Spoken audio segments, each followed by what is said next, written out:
So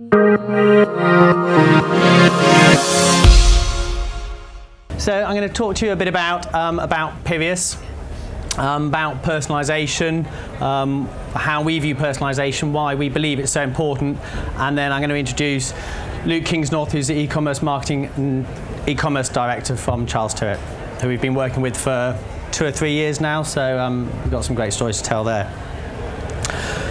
So Peerius, we are 50 plus people. We are based in London Bridge. We're the largest personalisation company in the UK. We have approximately 100 clients. We're serving on about 150 different websites. We started off in 2007, originally in the apparel market. It was the fastest growing online market at the time, so that made sense to go into that market. Since then, we've branched out into other sectors, not on the high street, for example, for gifts, Wicks, home and garden, and Love Honey, which is slightly riskier. But we've been working with Secret Escapes as well in the last couple of months, working with them to personalise their email offers, and that's had some really great successes and is interesting as well, just because it's so different. So as I said, we're completely UK based, so we have the normal functions of account management and sales, and all our core development is based in the UK.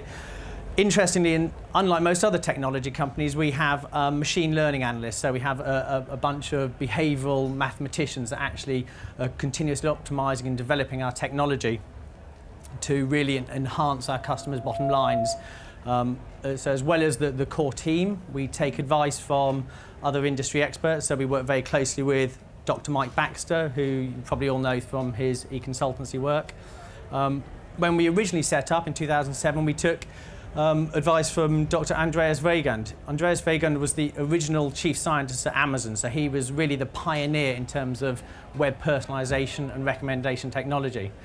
Andreas actually he said to us, you need to go and speak to Bruce D'Ambrosio. Bruce D'Ambrosio is the world's leading mind in behavioural technology. Bruce founded Cleverset, who some of you might know, which he later sold to ATG, which essentially forms the core ATG recommendation technology today. When Bruce is now our chief scientist, when he came to join us, he continued to develop and optimise and move forward behavioural understanding. So, just to give you a view of how we see personalisation, so I want to make it very clear that personalisation is not segmentation. Now, no doubt a lot of you here will segment your users to a certain degree. Companies that I've worked with previously will have perhaps dozens of different segments or even hundreds of different segments. So returning visitors, new visitors, male, female. What we're focusing on is an actual personalised one-to-one experience with the customer. So this is personalisation, true personalisation, not segmentation. To give you a bit of a history about personalisation, so back in the 1990s, personalisation was really a direct one-to-one product-product relationship. So customer A bought products X and Y, therefore customer B, when he buys product X, we should recommend product Y. So there was no real intelligence, no personalisation. It moved forward somewhat in the 2000s, where it started looking at the wisdom of the crowd, looking at the wider pool of people. Again, but that was a very sort of systematic, if this person did this, what did all these other people do? And it would work through groups of people in a very stepped process. So it wasn't really any intelligence behind it, it was just purely table-based. Where we are at Peerius today is we're less interested in what makes a user the same as everybody else. We're more focused on what makes them unique. What are their drivers, what are their goals, what's the context of their visit? And we're taking in vast amounts of data throughout their whole web journey to understand what is it they're trying to do, this individual user today, what is it they're trying to do, and meet those needs by either putting the right products in front of them, putting the right content in front of them, putting the right media in front of them. So how do we do it? So as I say, what we're looking through that behaviour on their website, there's all these signals that those different behaviours are giving off. So where did they come onto the website? What are the keywords they used? How are they navigating the website? What are the categories that this user is interested in? And once they get down to a product level, what is it throughout their session journey, the way that they're navigating through those products will be telling us all these signals about what they're actually interested in. Perhaps it's the fit of the shirt, perhaps it's the fabric, perhaps it's the fact it has ratings. And then very, very explicit signals of intent would be, well, what are they actually adding to their basket? What is it that they're not adding to their basket? What are they showing that they're actually less interested in?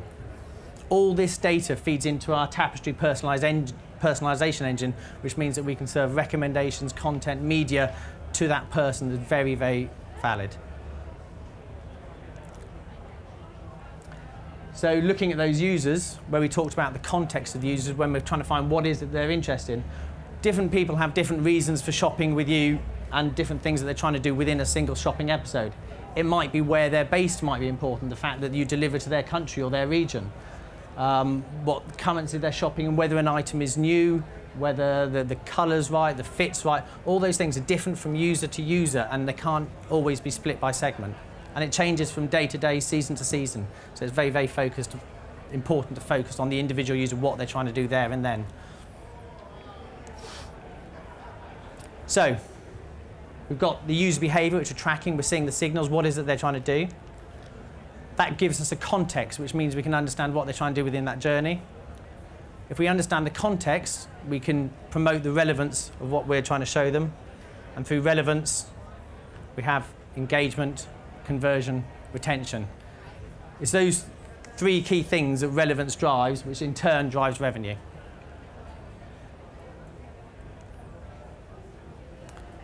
So why now? Well, the UK is top of the train, so everyone in this hall here is right at the top of the game in terms of global e-commerce.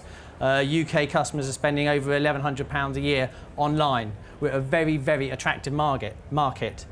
So we've already had, obviously, US sites, the larger US sites come into the UK, with Amazon reaching 44% of online UK users. Obviously, the Far East is the tiger that's waiting to pounce, and European companies, although many of you here will be discussing how, if you're not already going into Europe in a serious manner, those European companies are looking at us as a very, very attractive market and how they can then jump into the US as well. So personalisation and making relevant content for your customers is absolutely key at this time. So I'm going to hand over now to Luke and he'll talk to you a bit about what we've been doing with Charles Tyrwhitt. Just click on the right there, didn't it? Thanks, Joey. Hi, my name's Luke Kingsnorth. As Joey said, I look after e-commerce and marketing at Charles Tyrwhitt. So I'm not going to go into too much detail about who we are. I hope most of you know because of all our great e-commerce and marketing efforts. But basically, we are based in direct mail. So when Joey's talking about segmentation, it's a language we've been speaking for many years. 70% of our business is direct, 30% through retail. And in our direct business, being a direct mailer at heart and all of those sort of things, we're very used to segmenting people and actually saying, right, we're going to send this catalogue to this group of people, and these are the pages we're going to change for this group of people, which is all wonderful, and it makes us a lot more money than just sending a catalogue to everyone, as I'm sure you can imagine. However, with the way that personalisation has come on and what we're looking at doing there, it's something that the web is obviously, with the technology and the partners that you've got out there, you can do so much more. I would love to be able to do what we're going to talk about in a second on that we're doing on the website. I'd love to even do a small section of that through catalogue, but it's just not cost effective. So actually, this is a great, personalisation online is the great cost effective way of doing what I'd love to do in big printed material. So what are we doing? So Joey's talked about, the segmentation, personalisation, why personalisation is important. What I actually thought, and as this is a case study, is to show you actually what does that mean on our site and what are the things we're doing. So this isn't me. He's got more hair. And this is basically what goes on our site. So we have the tracking tags on our site, and it collects information. And it collects information on purchases, so they've ordered from us before. It collects information on their opt-in preferences, whether they've opened emails, whether they've clicked on emails, what sort of products they've clicked on. And it also takes obviously all of our site analytics and says, right, what pages have they looked at? How many times have they browsed, left the site and come back? We use all of that information then to tailor different parts of our site. So one of the first things, well, this isn't the first thing we did, but one of the things we're doing now, and one that I think has great potential, is the homepage. So we can tailor the homepage based on what customers buy. Now, down here, which you probably won't be able to see, so I'll just explain it. We have, so this is our homepage, and we have sort of, our main lifestyle banner, which we can tweak based on customer preferences, or based on what country they're coming from, or based on whether they're a returning visitor or a new visitor. Slightly more importantly than that, because that's a big space and there's only so many variants you're going to put in there, are our merchandising sections on the homepage. Now, for those who know men's shirts, you get them in different fits. So if I'm a big guy, I wear a classic fit shirt. If I'm a slimmer guy, I wear a slim fit shirt. And if I'm sort of more athletic build, I wear an extra slim fit shirt. A classic fit customer is never going to buy an extra slim fit shirt. The buttons will pop off and he won't be very comfortable. So previously, we would take pot luck and we would put in classic fit, slim fit and extra slim fit shirts on the homepage and merchandise those products, which is kind of a waste of 2 spaces at least, or 1 at least, often 2, because once people decide their fit, that's what they buy. The other things on it as well are things like in Germany, for example, our German customers are brilliant, and for those of you in Germany, you'll probably have similar experience. They're bloody hard to attract and acquire a new customer in Germany, expensive, picky, but once you get them, they're really, really loyal and they buy across the range. Our US customer, and for those of you in the US, I'm sure this strikes a chord as well, very easy to attract, quite happy to try a new business that they've never heard of, but keeping hold of the buggers is very, very difficult. Competition is very, very hard. So what we tend to do is in the US, we're much more niche. We sell shirts to them, and we just focus on shirts because we know if we start trying to sell them everything else, they're going to be distracted and go off to J. Crew or Brooks Brothers or someone else. In Germany, we sell across the range. Now that is great on a segmentation. We used to segment our site and say, right, Germany, we'll put all our different product areas here. In the US, we'll just put shirts. But there are German customers who are like US customers. They act in the same way and their behaviour is the same. There are US customers that are very loyal and buy across our range and act like German customers. In the old segmented model of by geography, we would be doing one size fits all. Now what we can do is for the German customers that look like their US customers by their behaviour and purchases, we give them all shirts. For the US customer that looks like a German customer because they're very loyal and they buy across categories, we can mix up the merchandising a bit and make more money. So that's one thing we're doing there. The other one, which I'm sure you all do, so I'm not going to spend any time on it, is product page recommendations, but it makes money. It makes a lot of money. And so we have, as I'm sure you all do as well, product recommendations. The reason this one's in here, and I thought I'd spend 1 minute talking about it, is because what we used to do when we used to do this ourselves is we used to say, here's a lovely shirt. So what things we're going to recommend? We're going to recommend that tie and that cufflink as 2 of the spots in there, which makes perfect sense because, people when they buy shirts from us often do buy ties and cufflinks as well. However, when you actually set it through the algorithm and what they're most likely to buy and what are they most interested in, they're not interested in ties and cufflinks, they're interested in other shirts. And so what we've done now, what you'll find is that most of our product pages based on your behaviour, obviously, now push more shirts, and that makes us a lot more money. When we test that, we've tested it every which way you can, we're talking about a 3% uplift in revenue there, which is a lot of money for us. Now, on some customers, they will still get cufflinks and ties, but what we assumed would be the right cross-sell wasn't. So that's really helped us in that area. Basket page recommendations. So I'm sure a lot of you are doing these as well. I would say this is the thing that we could never do without technology, which we can do now and drives loads of money, because we never had the functionality to say, well, what's in their basket, and therefore what are we going to use these 3, 4, 5 product slots for?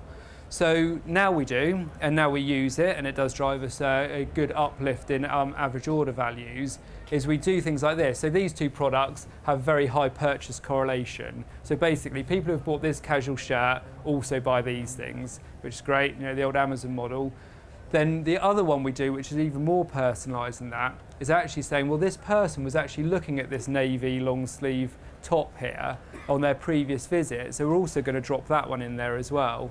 And again, messing around with the position and the algorithms behind this is really, really useful. The other thing that we also can do is we can override some. So we might say, right, we'll take a bit of a hit on product sales because we've got a product here we really want to shift. So we can force that into the basket as well, and therefore you keep the merchandisers happy and you keep me happy because we're driving overall revenue, but we're also shifting some of those slow-moving lines through the site. Out of stock product recommendations is another one we do, and this again, it really is kind of, I see this as the sort of rescue of a bad situation. As a catalogue retailer, we get quite a few customers that get our catalogue, come onto our site, go into the search box and type in an exact product code, which is a real pain in the backside. It's great because it takes them right to the product that they want, but if it's out of stock, they haven't searched for blue shirts where they've got other options. They've searched for a specific blue shirt, it's out of stock. So what we can then do is we can then offer alternatives now. So this, what we've done is basically this would be where the sort of size selector and add to basket functionality is. We just rip that out and drop in the Peerius recommendations in there based on the same things as before, you know, cross sales from previous purchase, shirts that are like that one, you know, if customers like this, they like that one. So that then populates 4 areas. And in that thing, the click to conversion rates on these sort of areas is really, really high because actually the customer, you know they're wanting to buy a shirt. They've come in, they've made a very, very active signal that they're going to buy, and you're then saying, sorry, we don't have it, but here's another one. And this is where I think the web starts to close the gap on the retail experience. You know, a good shop assistant will automatically do that. They say, we don't have that one in, but here's something else. On the web, where you've got that distance selling, it's much more difficult to do that. Failed search. Now, obviously, we never get failed searches because our merchandising team are absolutely brilliant and they're always checking it to make sure we don't. But on the occasion that it might happen, never, we do have failed search recommendations. So what happens here is, and this is actually a true one, I think, is you search for braces, and who'd have thought we don't sell braces, but we don't. So someone searched for that on our site. We don't have the products to come back to that. There obviously hasn't been alternatives set up for that search term, which I'm sure as soon as they spotted this one instance come through, they did it. But what it then does is it then pushes through alternative products, and that could be based on what people have purchased, you know, before, what they've had in their basket, what they've viewed, user favourites, so you know, what their favourite products are. And if we haven't got any information from that user, they're a first-time user, this is the first time we've ever seen them, then we fall back on sort of recently popular items and bestsellers. So there's always kind of a thing that you can personalise it slightly, even when you know very little. And then again, the click to purchase on this can be anywhere from 5 to 25%. So again, it's a situation that's happened on the site that good merchandisers would hate to ever see happen, but you can kind of rescue it through the right use of this personalisation functionality. So, Gregory. So the last one I'm going to talk about is email, and we haven't started this yet, but this is what we're planning on doing. So email, like the catalogue, it's something we blast out. We blast out to a lot of people, and I'm sure you all do, and I always slap my wrist when I think about the fact that a catalogue to send out costs us 60p, so you're really careful about who you send it to. An email costs a fraction of a penny, you just blast them out, and you probably blast out far too many, and they're not relevant, which means that their interaction rates and response rates are much lower. So what we're trying to do is we're trying to think a little bit more about this and say, actually, yes, we might not be getting a response from it, but we're probably causing some damage because we're just firing out emails that aren't relevant to all these customers. So let's use the recommendations and personalisation product to make these more relevant. So you can do stuff like abandoned basket, cross sales on abandoned basket. I mean, what the key thing for me, like the homepage, is we sort of craft an email and spend a long time thinking about it and say, right, this week we're going to push merino wool jumpers because it's finally going to get cold. You put it together and you send it, and then but you know that you've sent it to 90% of people that are never going to buy a merino jumper. What I'd much rather us do is break it down and say, okay, we've got shirts, we've got jumpers, we've got trousers, we've got suits, and we put all of the combinations together and then let the technology decide which one's going to go out. Because I don't want to judge whether it's the right time for you to buy a merino jumper. I want to know whether it's the right time. What's your propensity to purchase at that exact point? And are we better giving you a shirt, even though we've given you loads of shirts, and our merchandiser for jumpers is beating down the door saying, I've got to sell some of these jumpers, so put them on the email. I'd rather only put them on the email to people that might buy them. So that's what we're going to do, and we're just working through that. So they're the things that are happening or are going to happen in the very near future. So just to sort of end off, and where I see it going even further than this, is what's our sort of vision for it? What are the other things that are going to come maybe in the midterm? So going through all of these, and I'll just pick out a few little bits on them. I mean, we run 4 main country sites: UK, US, Australia and Germany.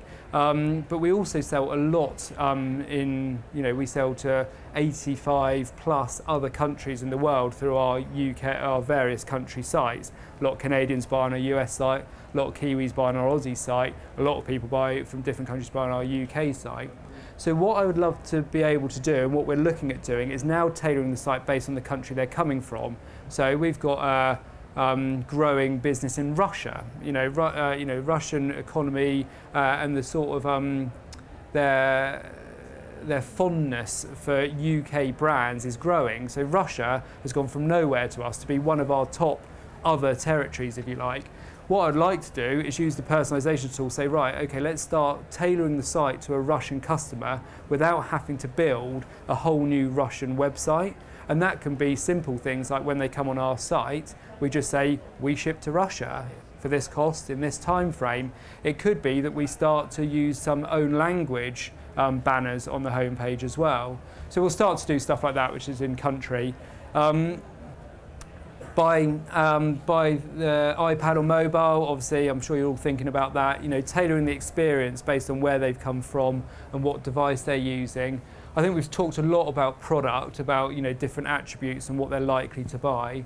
The one that we probably haven't talked about, which is one that I think is a massive area, is promotion. And that is saying something like, this customer has come to our site 3 times, they've added something to their basket, and they keep going and coming back, they're not converting. So now let's use that information and offer them free delivery. Let's push a promotional message to them to try and push them over that conversion thing. They're showing an intent, and it's something, again, that in a store, if you saw a customer walk in and out 3 times, pick up shirts and not buy, you'd literally be running after them down the street and saying, what can I do to convince you? And this is the area that I see us driving significant revenue uplift.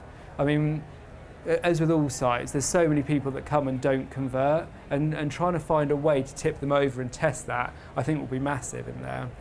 The other thing we're doing, and I call it the petrol station analogy, is working on in-basket cross sales. So you go to the petrol station to buy, fill up your car, and they're always selling you chocolate or something or other, a pack of Pringles. And so we want to do the same thing. We've got the functionality on our site, and the one I always said is that men will buy socks, because it's just men, they're just simple folk, and actually what they do is they walk there, and if you say, look, here's 3 pairs of black socks for a good price, they're just going to say, oh yeah, I'll buy them, and just add them in, which they do. But again, what I now want to do is I want to set those as personalised recommendations to that person. So for the person who we've tried selling them socks 3 times and they've never bought them, let's use one of those spaces for something else.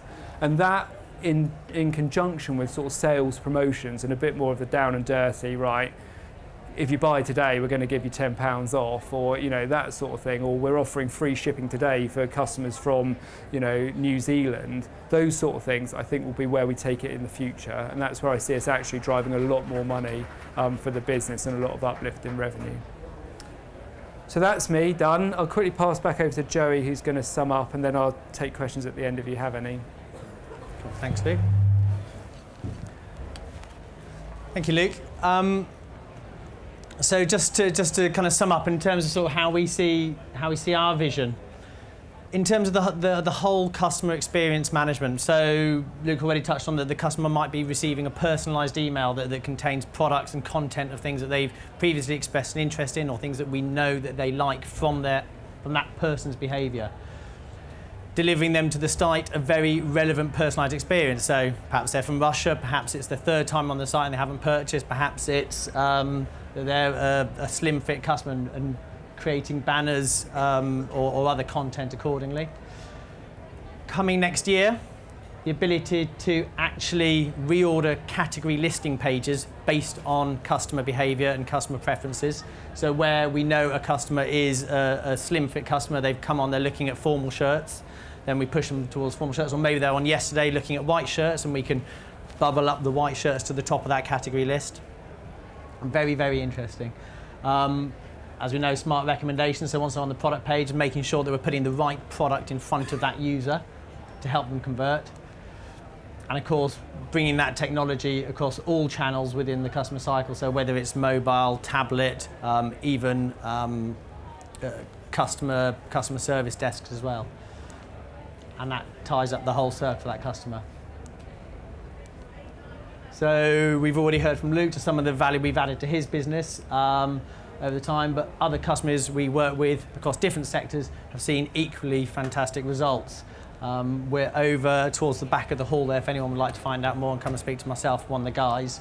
But I'm sure you can agree it's a very compelling case that now is the right time to really be taking a serious look at personalisation. Cool.